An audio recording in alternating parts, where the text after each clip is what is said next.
In this class, we will build an intuition on a two-dimensional array in C programming language.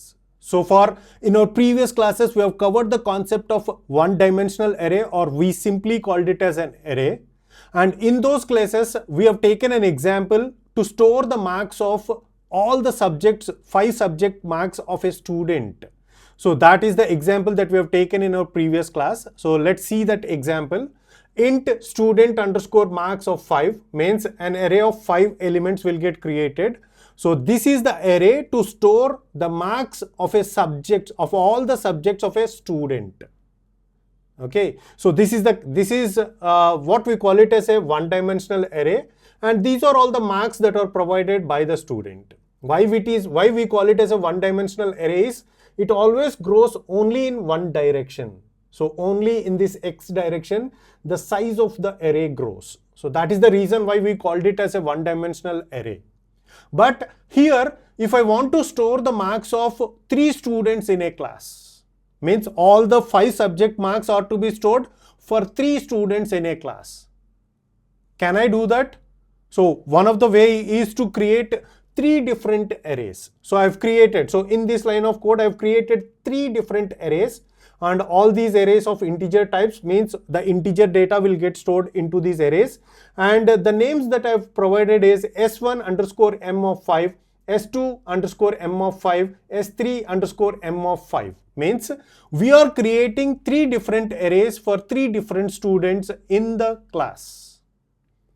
But what if I want to create all the student marks, all the 5 subject marks of all the students in the class in one single array? Can I do that?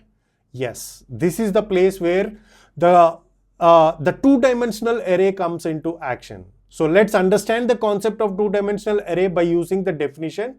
So let's understand the definition first. First, a 2D array is a way to store a table or a grid of similar elements under a single variable name. So whenever you are visualizing the data to be stored in a table format or a grid format. So whenever you want to store the data in a table or a grid format, so that is the point where we are going into the concept of a two-dimensional array.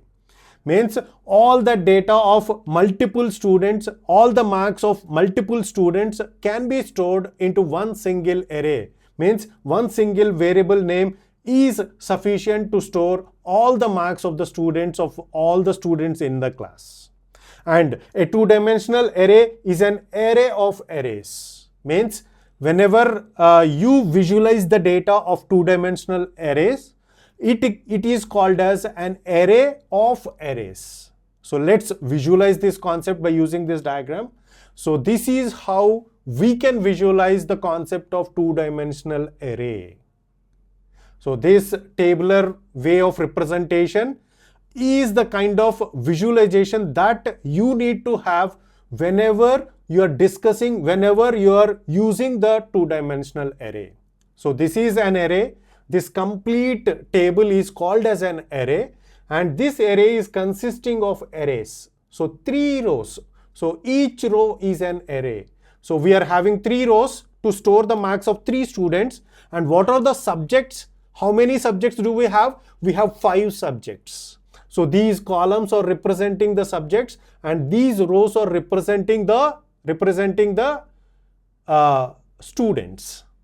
So this is how we can visualize a two-dimensional array. Whenever we need to store the data in this format, in this tabular format or a grid format, then we can use the concept of a two-dimensional array. The best real-world example or an analogy to understand the two-dimensional array concept is an multi-stored apartment building. So let's assume that there is a multi-stored apartment building, and I am having the name of an apartment, the number of an apartment as 3F. Now, can you guess what is this mean?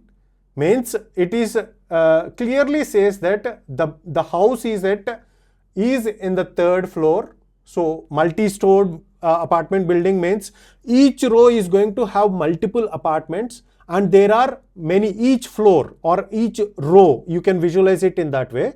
each floor is going to have multiple apartments and there are multiple floors in that particular apartment building.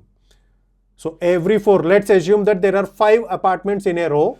Every floor, and there are 5 such rows, every floor is having 5 apartments each. Okay, total we are having 25 apartments, and one of those apartments is named as 3F. So what it means is, it is 3rd floor and the F is used to indicate that particular apartment. So this is the naming convention. So this is the best analogy to understand the concept of two-dimensional arrays. So this is the visualization that we need to have whenever we deal with the concept of two-dimensional arrays, and how to define this, how to declare this, and how to initialize the values onto this array. So all those concepts we will try to understand in our next coming class. So that's it for this video. See you in the next class.